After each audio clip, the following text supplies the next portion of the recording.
नमस्कार. आत्मकला विज्ञान ध्यान केंद्राच्या वतीने मी आपल्या सर्वांचं मनपूर्वक स्वागत करतो. शंकरप्रीत या सिरीजला आपण खूप प्रचंड प्रेमपूर्वक असा प्रतिसाद दिलात, त्याबद्दल मी आपल्या सर्वांचं मनपूर्वक आभार व्यक्त करतो. आज मी तुमच्यासमोर एक नवीन सिरीज घेऊन आलो आहे. त्याचा प्रारंभ आजपासून करायचा आहे. तो विषय आहे जलविज्ञान. पाणी आपल्या जीवनाचा खूप महत्त्वपूर्ण घटक आहे.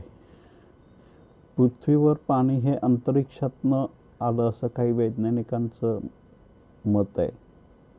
विज्ञान आणि धर्म या सिरीजमध्ये आपण या गोष्टींचा सविस्तर विचार केला होता, परंतु त्यात ज्या गोष्टी राहून गेल्या त्या संदर्भात आपण ही एक नवीन सिरीज आजपासून प्रारंभ करत आहोत. जलविज्ञान. तर ह्या नवीन सिरीज प्रारंभ करण्यापूर्वी मी आपल्या सर्वांना पुन्हा एकदा विनंती करू इच्छितो की ज्यांनी चॅनल सबस्क्राईब केलं नाही आहे त्यांनी आपलं चॅनलला सबस्क्राईब करावं, आणि ज्यांनी केलं आहे त्यांनी आपल्या मित्रांना, आपल्या परिचितांना, आपल्या नातेवाईकांना पण या संदर्भात हे चॅनल सबस्क्राईब करण्याबद्दल विनंती करावी. आणि आजपासून जो विषय जी सिरीज आपण सुरू करत आहोत, जलविज्ञान, ह्यात तुम्हाला अधिक काय अजून जाणून घ्यायचं असेल, यात तुम्हाला काही प्रश्न निर्माण झाले असतील तर ते येणाऱ्या पुढच्या चर्चेच्या दरम्यान आपण त्याचं निरसन करण्याचा प्रयत्न करूया. पण जर तुम्हाला विषय आवडला तर जरूर तुम्ही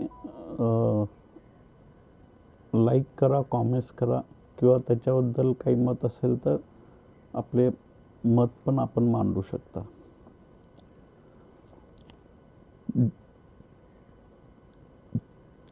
अंतरिक्षातनं हे जल पृथ्वीवर आलं आणि जीवाची निर्मिती ही जलापासूनच झाली असं विज्ञान मानतं.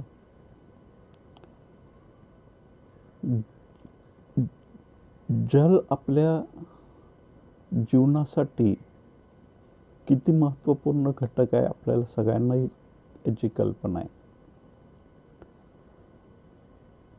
पृथ्वीवर जल आणि पाणी याचं जे अनुपात आहे, साधारण आपल्या शरीरात सुद्धा जल आणि इतर पदार्थांचा जर अनुपात काढला तर जवळजवळ सारखा असल्यासारखं आहे. पृथ्वीवर 70% पाणी आहे, पण ते पाणी सगळंच पाणी आपल्या उपयोगाचं नाही, म्हणजे आपल्या पिण्यासाठी आपण ते वापरू शकत नाही. मग त्यातले 3% पाणी फक्त आपल्या उपयोगाचं आहे, म्हणजे पिण्यायोग्य आहे. पण त्या 3 मधलं पण 2% पाणी हे हिम नदीच्या स्वरूपात असल्यामुळे ते आपण त्याचा वापर करू शकत नाही. म्हणजे फक्त पृथ्वीवर 1% जल असं आहे जे आपल्या पिण्यायोग्य, आपल्या वापरण्यासाठी, पिण्यासाठी, जीवनासाठी ते 1% जे जल आहे ते महत्त्वपूर्ण आहे.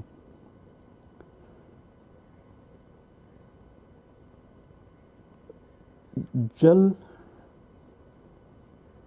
आपण तहान लागली की पितो, इतर गोष्टीसाठी सुद्धा त्याचा आपण आपल्या जीवनामध्ये उपयोग करत असतो.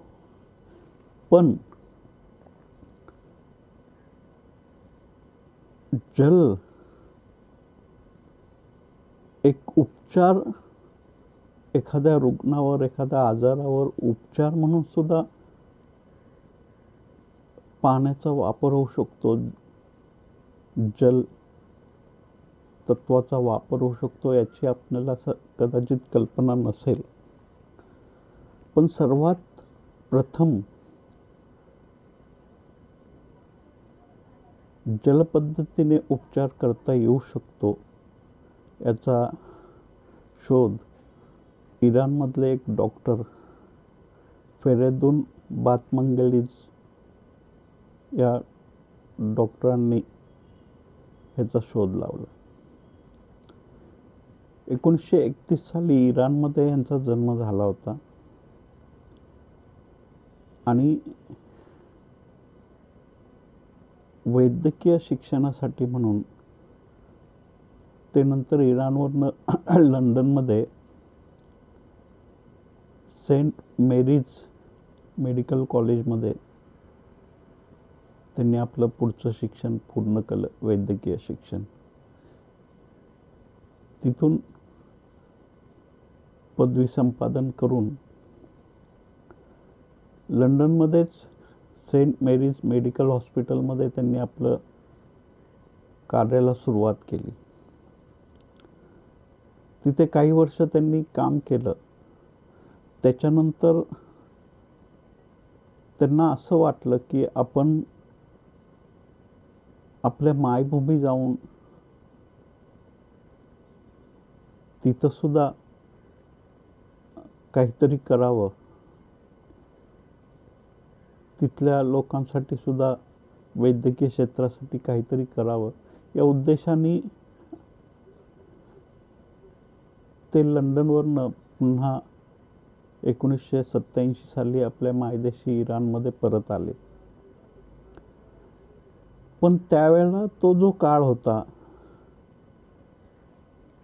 त्या दरम्यान तिथं खूप राजकीय अराजकता माजली होती.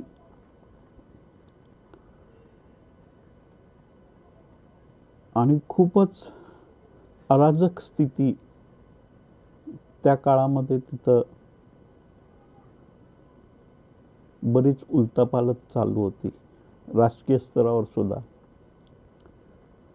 त्यांनी तिथे एक वैद्यकीय संकुल उभारण्याचं काम हातात घेतलं आणि त्याचं कार्य सुरू पण केलं.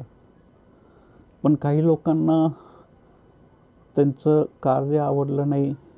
त्यांच्या मनात त्यांच्याबद्दल काही गैरसमज होते. काही लोक एक ईर्ष्या आणि द्वेष या भावनेने त्यांच्याकडे बघत होते. आणि सत्तांतर झाल्यावर तर अशा काही लोकांनी मिळून त्यांच्यावर वेगवेगळे आरोप लावलेत आणि त्या आरोपाच्या प्रक्रियेमध्ये त्यांना अटक सुद्धा झाली. अटक झाल्यानंतर खटला जोपर्यंत सुरू आहे, जोपर्यंत त्याचा निकाल लागत नाही, तोपर्यंत त्यांना कारागृहामध्ये एक कैद्यासारखं जीवन व्यतीत करावं लागलं. कारागृहामध्ये असताना एके दिवस रात्री एका कैद्याचं पोटात प्रचंड वेदना होऊ लागल्या होत्या. त्या स्थितीमध्ये त्याला तिथे एखादा औषधोपचार करणं किंवा एखादी वैद्यकीय सुविधा पुरवणं त्यावेळी त्या काळी शक्य नव्हतं. त्यामुळं डॉक्टर फेरेदून यांच्याकडे त्या कैद्याला घेऊन आणण्यात आलं. डॉक्टरांनी त्या कैद्याबरोबर चर्चा केली, नेमकं त्याला काय होतंय. एकंदर त्याच्या वेदनेची तीव्रता त्याच्या बोलण्यातनं जे काही त्यांना समजलं, जाणवलं, त्यावरनं त्यांनी एक अनुमान काढला की कदाचित ह्याला अल्सर झाला असावा आणि त्यामुळंच ती वेदना होत असेल. आता तिथे कोणतेही अँटीबायोटिक नव्हते, कोणत्या गोळ्या औषधं नव्हते. डॉक्टरांनी त्याला सांगितलं की एक काम कर, 2 ग्लास पाणी पी आधी. तो पेशंट 2 ग्लास पाणी पिला. त्या पेशंटने 2 ग्लास पाणी पिलं. त्यावेळेला त्याला असं जाणवलं की त्याची ती जी वेदनेची तीव्रता आहे ती थोडीशी कमी झाली आणि त्यांनी ती डॉक्टरांकडे बोलून दाखवली.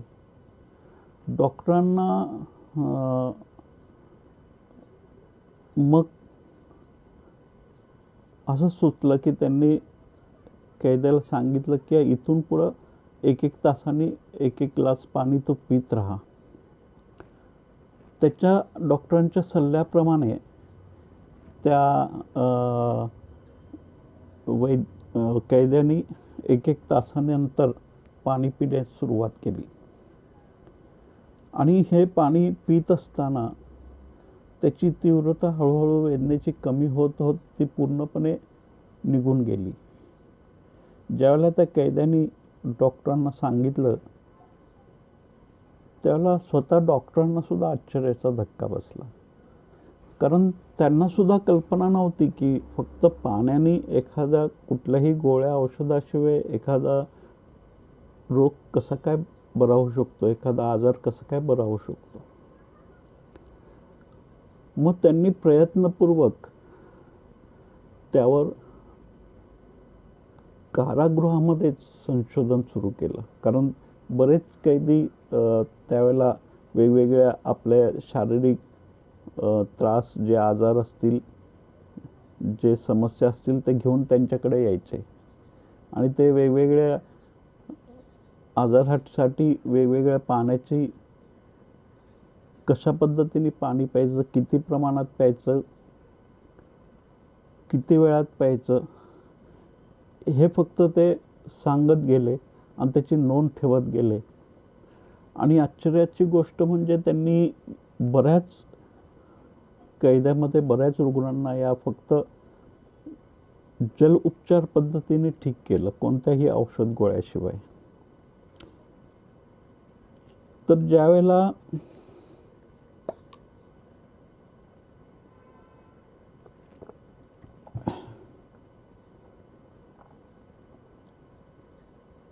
शरीरामध्ये आपल्या पाण्याचं, जलाचं जे अनुपात आहे ते कमी पडलं तर तिथून पुढं वेगवेगळे आजार उद्भवायला सुरू होतात, असं त्यांनी एक अनुमान काढलं. आता आपल्या शरीराचा सगळ्यात महत्त्वाचा जो अवयव आहे तो आहे आपला मेंदू, जो आपल्या पूर्ण शरीरावर नियंत्रण करत असतो.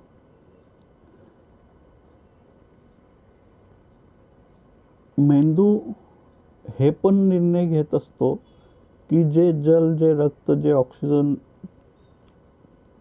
आपल्या शरीरातनं सगळीकडं त्याचा संचार होत असतो, ते कुठल्या अवयवाला, कुठल्या इंद्रियांना, कुठल्या पेशींना किती प्रमाणात पोचवायचं, त्याचं डिसिजन, त्याचा निर्णय मेंदू घेत असतो. म्हणजे शरीरात जर आपल्याला जलतत्व कमी पडलं तर मेंदू काय करतो, जे अनावश्यक अवयव आहेत, जे अनावश्यक अवयव मेंदूच्या हिशोबाने की त्याच्याशिवाय जीवन प्रवाह चालू शकतो, तो त्या अवयवांना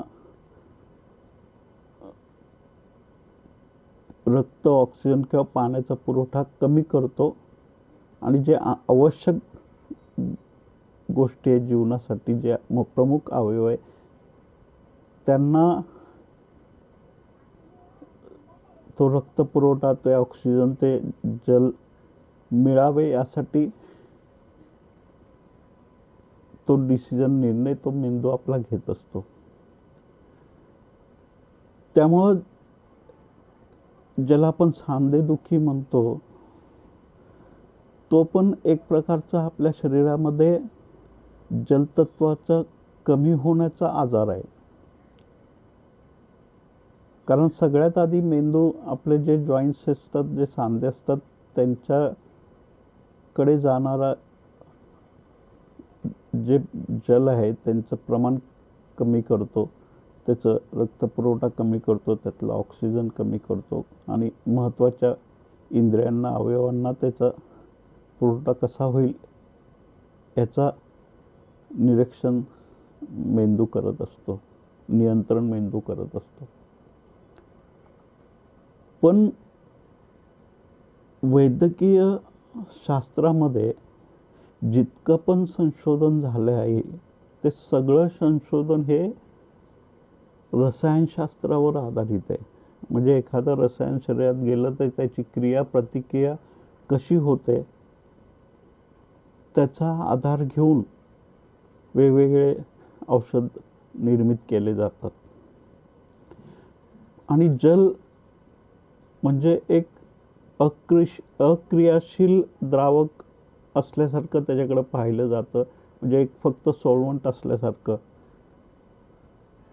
त्या पाण्याकडे बघितलं जातं. आणि सगळ्यात महत्त्वाचं म्हणजे हे जे शरीरातलं पाण्याचं जे अनुपात आहे, हे एखाद्या अवयवाला, एखाद्या इंद्रियाला, एखाद्या पेशींना कमी पडत असेल तर त्या कमी पडण्याच्या प्रमाणानुसार शरीरात एक वेगवेगळे आजार आपल्या निर्माण व्हायला सुरुवात होते, असं त्यांनी प्राथमिक अंदाज त्यावेळेला काढला होता. मुळामध्ये आपल्याला तहान लागली की आपण पाणी पितो,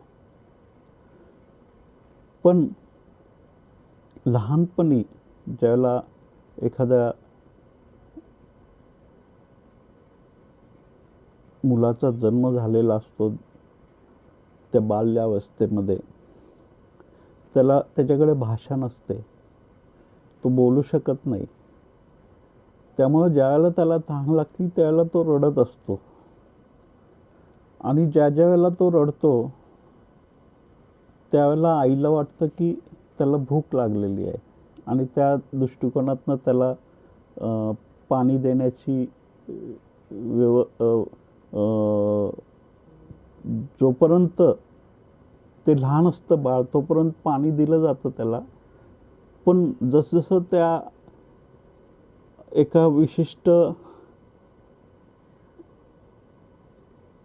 वयोमानामध्ये त्याच्या द्रव रूप आहार बंद करून घनरूप आहार सुरू होतो, त्यावेळेला मात्र थोडीशी समस्या निर्माण होते. कारण ज्या वेळेला ते रडतं बाळ, आईला वाटतं त्याला भूक लागली आहे आणि ते त्याला खायला काहीतरी देत असते किंवा दूध देत असते. पण पाण्याची कमतरता ही पाण्याशिवाय इतर कुठल्याही द्रवाने भरून निघू शकत नाही. म्हणजे ना दुधाने, ना ज्यूसनी, ना फ्रूट्सनी, ना इतर कुठल्या पदार्थांनी पाण्यासाठी शरीराला पाण्याची गरज असेल त्यावेळेला पाणीच त्याला आवश्यक असतं. मग ज्या वेळेला बाळ रडतं त्यावेळेला त्याला वेगवेगळं काहीतरी दिलं जातं पाणी सोडून. त्यामुळे हळूहळू त्या मुलाला मध्ये पण ही भावना निर्मित होते की ज्याला मी पाण्यासाठी हट्ट करतो, म्हणजे त्याला पाणी हवं असतं पण ते त्याला मिळत नाही. मग ते रडत असतं पाण्यासाठी पण त्याला दुसरं काहीतरी तिथं दिलं जातं. त्यामुळं हळूहळू जी नैसर्गिक तहान शरीरातनं निर्माण होती त्याचं जे सिग्नलिंग सिस्टीम आहे ते सिग्नलिंग सिस्टीम हळूहळू तुटलं जातं. आणि त्याला कारण आपल्या जे काही जीवन पद्धती, नंतर आपण जसजसं मोठे होत जातो तसतसं आपल्या कामाच्या व्याप या सगळ्या गोष्टीमध्ये ती जी नैसर्गिक तहान ची भावना आतमध्ये आपल्या निर्माण होत असते, त्याकडे आपण दुर्लक्ष करत जातो. आणि या व्यस्त जीवनाच्या प्रक्रियेमध्ये हळूहळू कुठेतरी ते सिग्नलिंग सिस्टीम आपली ब्रेक होते आणि तहान लागलेली असते तरीसुद्धा आपण पाणी पित नाही, असं बऱ्याच वेळेला होतं. आणि जसजसं पाण्याची कमतरता शरीरात होऊ लागते तसतसं एक एक रोग आपल्या शरीरामध्ये जन्म घेऊ लागतात. मग केवळ जल हे एक उपचार पद्धती म्हणून त्याचा वापर करता येऊ शकेल का, आणि जर करता येत असेल तर तो कसा? डॉक्टर फेरेदूंनी त्याच्यात काय प्रयोग केले आणि त्या प्रयोगाद्वारे त्यांनी कितीतरी रुग्णांना बरं केलं. इराणमध्ये कारागृहामध्ये असताना तो खटला त्यांच्यासमोर उभा राहिला आणि नंतर त्यांना जजनी आरोपी घोषित केला आणि त्यांना मृत्यूदंडाची शिक्षा सुनावली. त्यावेळेला डॉक्टर फेरेदूंनी त्यांना जजकडे विनंती केली की तुम्ही जे मृत्यूदंडाची शिक्षा मला देत आहे, तर मी सध्या कारागृहामध्ये जे काही संशोधन करतोय त्या संशोधनाचा वापर त्याचा उपयोग अख्ख्या जगाला होऊ शकतो, आणि त्यासाठी म्हणून तरी मला जीवदान तुम्ही द्यायला हवं, असं त्यांनी विनंती केली. आणि त्यांनी आपले नोट्स, आपले अभ्यास केलेले संशोधन जज साहेबांसमोर दाखवले, आणि त्यावेळेला जज साहेबांनी पण ते स्वीकार केले आणि त्यांना त्या खटल्यातनं निर्दोष मुक्त केलं. त्याच्यानंतर ते पुन्हा लंडनमध्ये गेले आणि तिथं त्यांनी आपल्या संशोधन पुढे चालू ठेवलं. तिथं अजून 1-2 पुस्तकं पण त्यांनी लिहिले या जलविज्ञानावर आधारित. आणि त्यावर अधिक संशोधन करून त्यांनी वेगवेगळ्या आजारावर, वेगवेगळ्या रुग्णांना वेगवेगळ्या आजारातनं मुक्त केलं, फक्त पाण्याचा उपयोग करून. तर आजची चर्चा मी इथं थांबवतो. पुढच्या चर्चेमध्ये आपण बघू त्यांनी कशा पद्धतीने हे उपचार पद्धत अवलंबली, पाणी कसं आणि कशा पद्धतीने प्यायचं, आणि एखादा आजार फक्त आपल्या शरीरात आपण जे पाणी पितोय त्याचं प्रमाण कमी जास्त करून त्याचे थोडेसे नियम बदलून आपल्या जीवनात त्याचा वापर करून आपण स्वस्थ आणि निरोगी कसं राहू शकू ह्याचा विचार आपण पुढच्या एपिसोडला करू. पुन्हा एकदा आपल्या सगळ्यांचं आभार व्यक्त करतो, आणि जसं शंकरप्रीतचं तुम्ही स्वागत केलं तसं या जलविज्ञान या सिरीजचं सुद्धा तुम्ही स्वागत कराल अशी आशा बाळगतो. आपणा सर्वांना पुन्हा एकदा मनपूर्वक आभार व्यक्त करून मी आपली चर्चा थांबवतो. जय शंकर. धन्यवाद.